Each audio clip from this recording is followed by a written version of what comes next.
이에 무리가 대답하되 우리는 율법에서 그리스도가 영원히 계신다 함을 들었거늘 너는 어찌하여 인자가 들려야 하리라 하느냐? 이 인자는 누구냐? 아직 잠시 동안 빛이 너희 중에 있으니 빛이 있을 동안에 다녀 어둠에 붙잡히지 않게 하라. 어둠에 다니는 자는 그 가는 곳을 알지 못하느니라. 너희에게 아직 빛이 있을 동안에 빛을 믿으라. 그리하면 빛의 아들이 되리라. 예수께서 이 말씀을 하시고 그들을 떠나가서 숨으시니라. 이렇게 많은 표적을 그들 앞에서 행하셨으나 그를 믿지 아니하니 이는 선지자 이사야의 말씀을 이루려 하심이라. 주여, 우리에게서 들은 바를 누가 믿었으며 주의 팔이 누구에게 나타났나이까? 그들이 능히 믿지 못한 것은 이 때문이니 곧 이사야가 다시 일렀으되 그들의 눈을 멀게 하시고 그들의 마음을 완고하게 하셨으니 이는 그들로 하여금 눈으로 보고 마음으로 깨닫고 돌이켜 내게 고침을 받지 못하게 하려 함이라. 이사야가 이렇게 말한 것은 주의 영광을 보고 주를 가리켜 말한 것이라. 그러나 관리 중에도 그를 믿는 자가 많되 바리새인들 때문에 드러나게 말하지 못하니 이는 출교를 당할까 두려워함이라. 그들은 사람의 영광을 하나님의 영광보다 더 사랑하였더라. 3월 14일 매일 성경과 함께하는 아름빛교회 말씀 묵상 바이블 키트 시간입니다. 오늘 본문은 요한복음 12장 34절에서 43절 말씀입니다.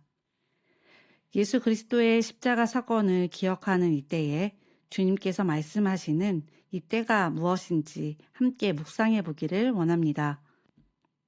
오늘 본문은 예수님의 마지막 공적인 메시지입니다. 요한복음에서는 이후 제자들을 향한 개인적인 가르침이 이어지지만 오늘 말씀은 많은 사람들 앞에서 하신 마지막 결론적인 말씀입니다. 그래서 이 장면은 지금까지 예수님께서 하신 사역과 앞으로 이루어질 십자가 사건을 함께 보여주는 중요한 말씀입니다. 오늘 이 본문 속에는 헬라인 개종자들과 많은 사람들이 있었습니다. 무리들은 예수님의 말씀은 들었지만 34절에서 이렇게 질문합니다. 성경은 메시아가 영원히 함께 하신다고 말하는데 왜 예수님은 자신이 들려야 한다고 말씀하십니까? 그들은 예수님의 들려야 한다는 말은 예수님이 더 이상 그분의 백성과 함께 계시지 않으리라는 의미였습니다. 그리고 그런 메시아는 자신들이 알고 있는 메시아와 다르다고 생각했습니다. 사실 이 질문은 단순한 질문이라기보다는 예수님을 받아들이지 않으려는 마음이었습니다. 그들이 기다리던 메시아는 영광스러운 왕이었지 수치의 아이콘, 십자가에 달린 메시아는 아니었기 때문입니다. 그때 예수님께서는 이렇게 말씀하십니다. 12장 35절, 36절 말씀입니다. 예수께서 이르시되 아직 잠시 동안 빛이 너희 중에 있으니 빛이 있을 동안에 다녀 어둠에 붙잡히지 않게 하라. 어둠에 다니는 자는 그 가는 곳을 알지 못하느니라. 너희에게 아직 빛이 있을 동안에 빛을 믿으라. 그리하면 빛의 아들이 되리라. 예수님은 아직 잠시 동안이라는 표현을 사용하시며 지금 예수님이 그들과 함께 계신 이 시간, 곧 공생애의 시간이 얼마 남지 않았다고 말씀하십니다. 또 예수님은 빛이 있을 동안에 그 빛을 믿으라고 하십니다. 예수님은 바로 지금 빛이 그들 가운데 있는 이 시간을 말씀하셨습니다. 믿음은 과거도 미래도 아닌 지금의 문제이기 때문입니다. 요한복음에서 빛은 예수 그리스도를 가리킵니다. 예수님은 세상의 빛으로 오셨고 그 빛을 믿는 사람은 빛의 아들이 됩니다. 곧 하나님의 자녀가 되는 것이지요. 그러나 이렇게 말씀하셨음에도 많은 사람들은 믿지 않았습니다. 37절에서 사도 요한은 이렇게 말합니다. 이렇게 많은 표적을 그들 앞에서 행하셨으나 그들이 믿지 아니하니. 예수님은 공생의 시간 동안 수많은 표적을 행하셨습니다. 병자를 고치고 눈먼 자를 보게 하고 죽은 자를 살리셨습니다. 그러나 사람들은 그 표적들을 보고서도 예수님을 믿지 않았습니다. 사람들은 언제나 기적을 원합니다. 오늘날도 마찬가지죠. 그러나 요한복음이 보여주는 사실은 분명합니다. 기적을 본다고 해서 믿음이 생기는 것이 아닙니다. 요한은 사람들의 불신이 이미 구약에서 예언된 것이라고 설명합니다. 그래서 이사야 53장 1절 말씀을 38절에 인용합니다. 이는 선지자 이사야의 말씀을 이루려 하심이라. 이르되 주여 우리에게서 들은 바를 누가 믿었으며 주의 팔이 누구에게 나타났나이까 하였더라.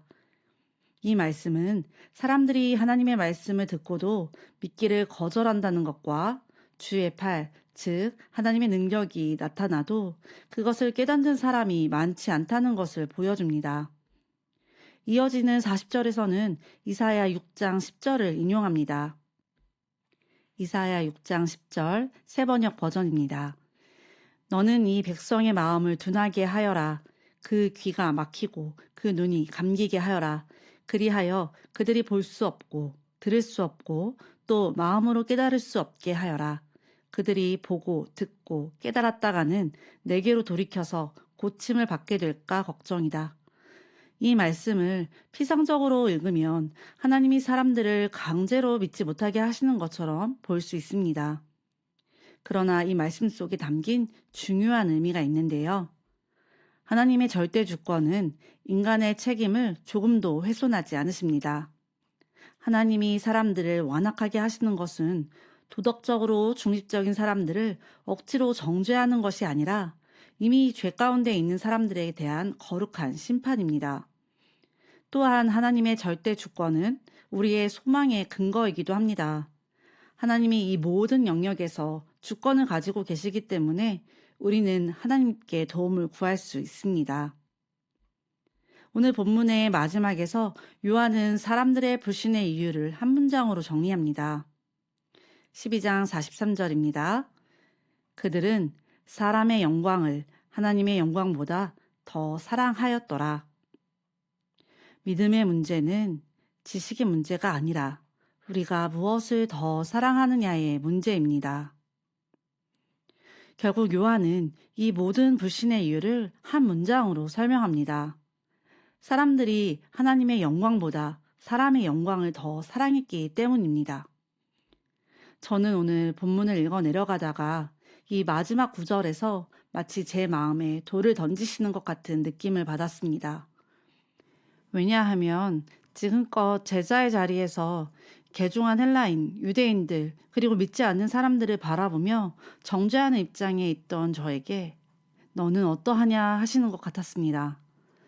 하나님을 더 알고 싶어서 신학을 공부하고 말씀 준비는 하지만 내가 지금 가장 사랑하는 것이 무엇인가? 진짜 하나님이신 예수님께서 나의 구원자 되심을 믿고 그분을 사랑하고 있는가? 라고 질문하게 되었습니다. 사랑하는 성도 여러분, 부활절을 앞두고 예수님의 길을 묵상하다 보면 어느 순간 그분의 십자가가 너무 익숙한 이야기처럼 느껴질 때가 있습니다. 예수님이 십자가로 가시는 길이 당연한 이야기처럼 들릴 때도 있었습니다. 그러나 예수님의 십자가는 결코 당연한 사건이 아닙니다. 사람의 눈에는 수치였지만 하나님께서는 그 십자가를 통해 구원의 영광을 드러내셨습니다. 그래서 오늘 말씀은 우리에게 이렇게 묻습니다. 빛이 있을 동안에 그 빛을 믿고 있는가?